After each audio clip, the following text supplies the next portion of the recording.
Bom dia, meus anjos. Nosso jogo foi bacana ontem, hein? Semana que vem nós vamos fazer uma aula online pra gente lembrar a escola, pra gente ficar um tempo mais juntos. Acho que é isso que tá faltando. A gente tá sentindo falta mesmo um do outro, né? Como a gente fica feliz quando nós estamos pelo match, não é? Bom, hoje é dia 23/7/2020. Para começar, nós vamos corrigir a tarefinha de ontem, né? Apostila de História e Geografia, página 134, que era a atividade 1. Então, ele pergunta: o que caracteriza a paisagem da zona urbana? Foi o que nós vimos, né? Casas e prédios, os quarteirões, as calçadas, a rede de iluminação, serviços públicos de lazer e muitas pessoas, né? Aí, número 2, que ele fala: observem a imagem e respondam as questões, né? Qual delas representa uma paisagem urbana? Justifique sua resposta. É a quarta imagem, né? Porque já tem ruas, já tem casas, a gente já vê movimento de carros e até algumas pessoas. E a letrinha B, essas imagens, quando observadas em sequência, revelam uma história. Que título você daria a ela? Aí essa resposta é pessoal, né? Mas, por exemplo, eu daria formação espontânea ou formação de uma cidade, certo? Cidade. De uma casa branca na beira do rio, fez-se uma cidade que nunca saiu. Duas outras casas vieram para cá para ter vizinhos para conversar. Três casinhas finas, todas bem grudadinhas, formam uma vila ali na Baixada. Quatro casas altas e muito bacanas cercam a igreja de Santana. Veio a escola na rua de baixo, veio o açougue perto do riacho, veio o hospital, veio a padaria, veio o cinema e a sorveteria. E de uma vila bem pequenininha, saiu a cidade toda montadinha. Já não tenho dedos nem para contar quantas ruas tem do lado de lá. Problemas das cidades brasileiras. Bem, hoje a maioria das pessoas se deslocam e moram na zona urbana, né? Nas cidades. Por que isso acontece?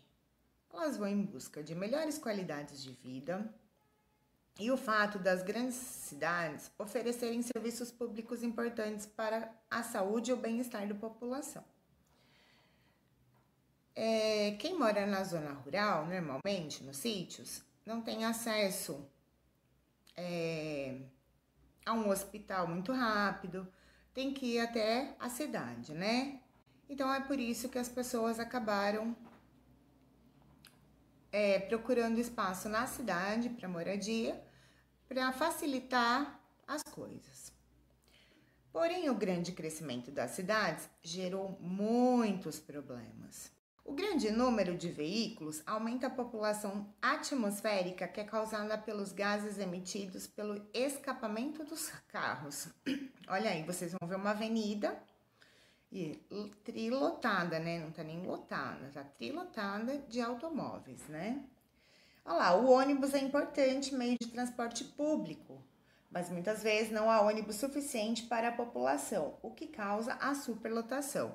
Normalmente, principalmente na cidade de São Paulo, as pessoas costumam ir em pé, porque não tem lugar, né, para todo mundo ir sentado, e assim, muito espremido, tá? Porque as pessoas têm horário para chegar no serviço e não tem ônibus em horário suficiente para estar levando. Então, eles acabam pegando o ônibus que passa, que é a opção, e acabam ficando muito, muito, muito apertados dentro desse ônibus, ok? A seguir, vamos estudar um problema comum de todas as cidades brasileiras: o lixo.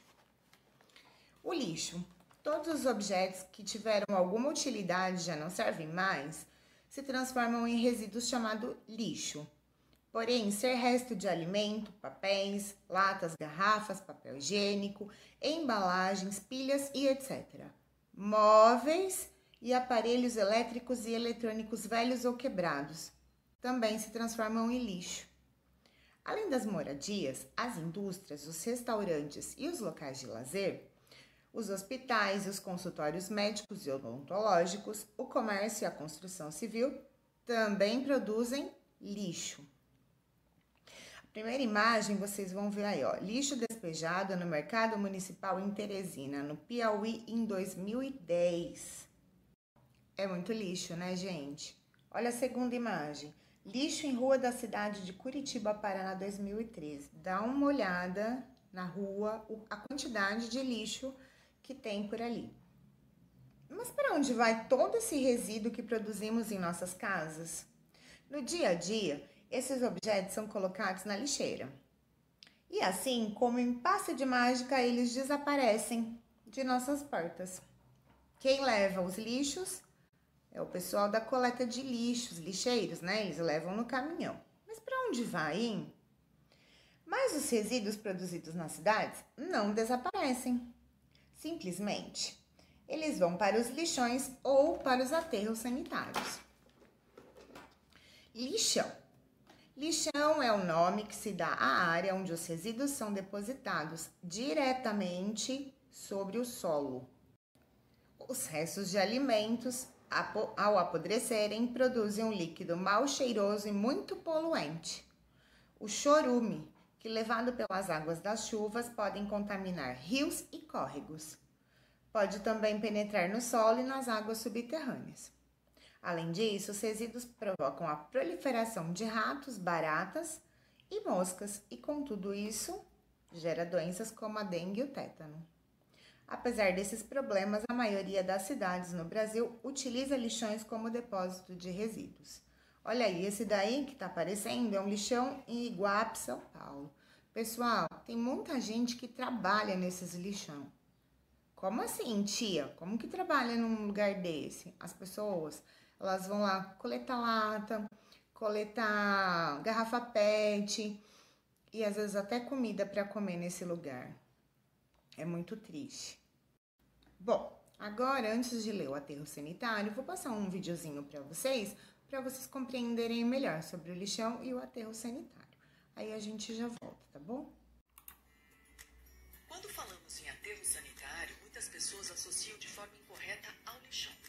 O aterro sanitário é um dos processos mais utilizados no mundo todo para o descarte adequado de resíduos.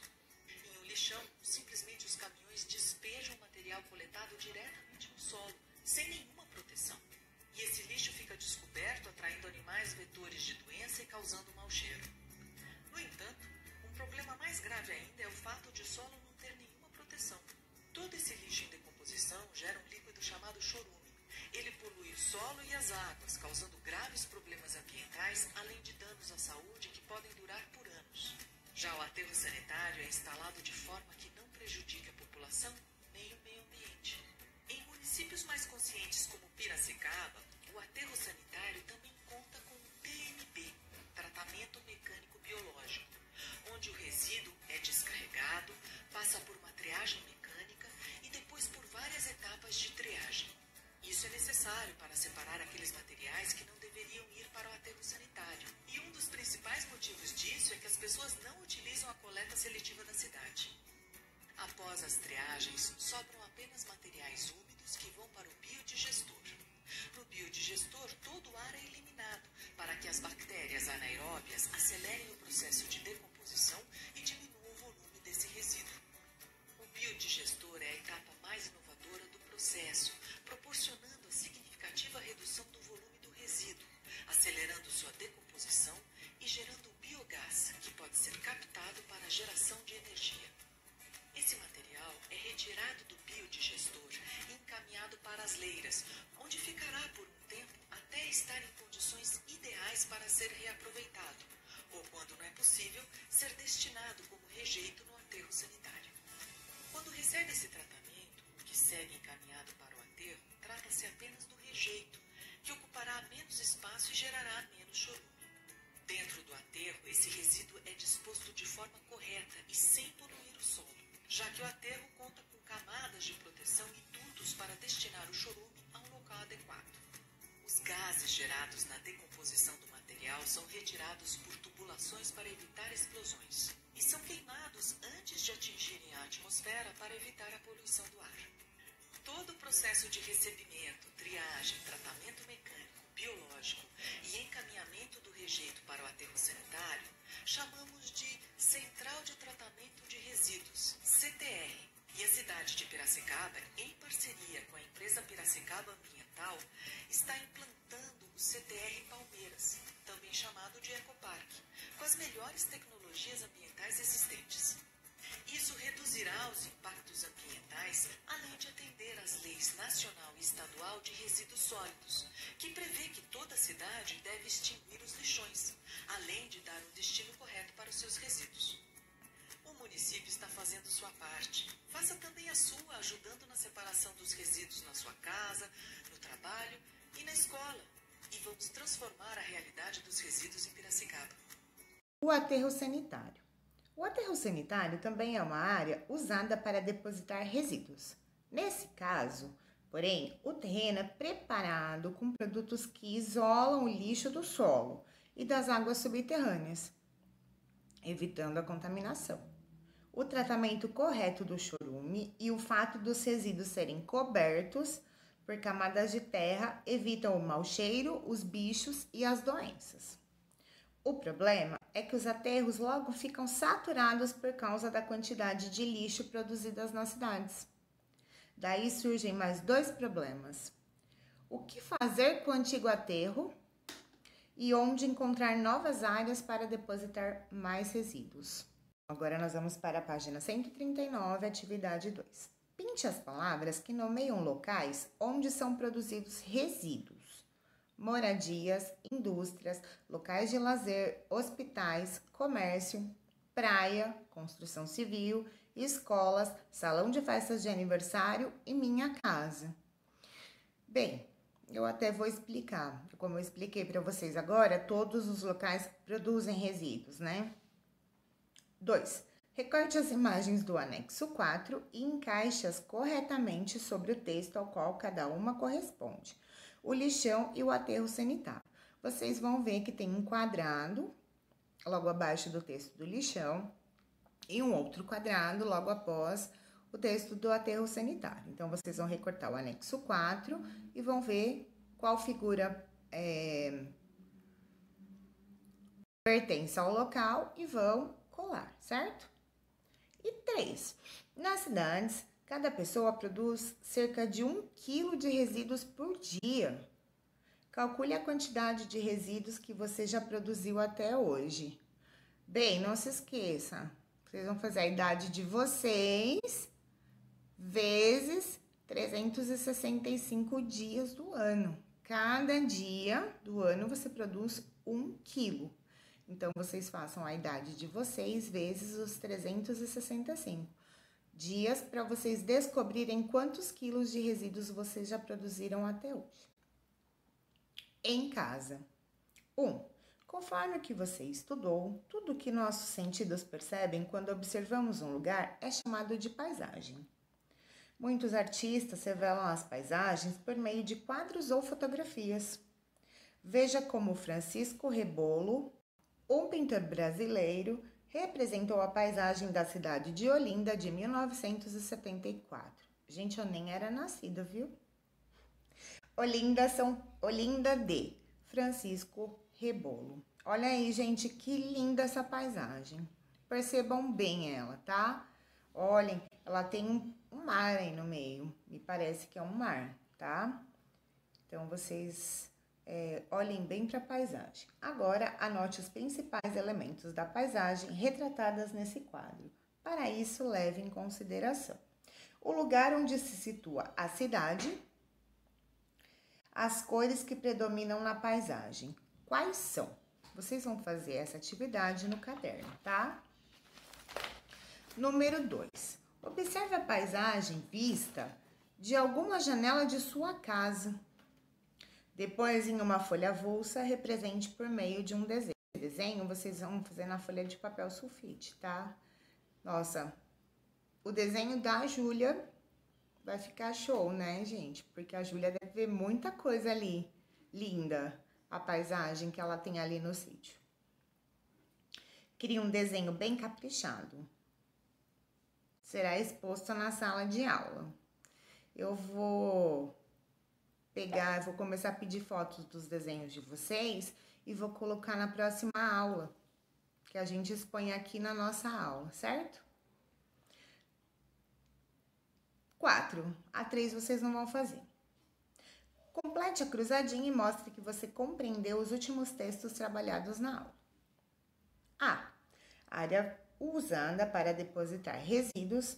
Nela, o terreno é preparado com produtos que isolam o lixo e das águas subterrâneas, evitando a contaminação. B. Área onde os resíduos são jogados diretamente no solo. C. Objetos descartados pela população. D. Líquido mal cheiroso e poluente produzido pela matéria orgânica dos resíduos. E. Quando resíduos tóxicos sujam a água e o solo. E a F.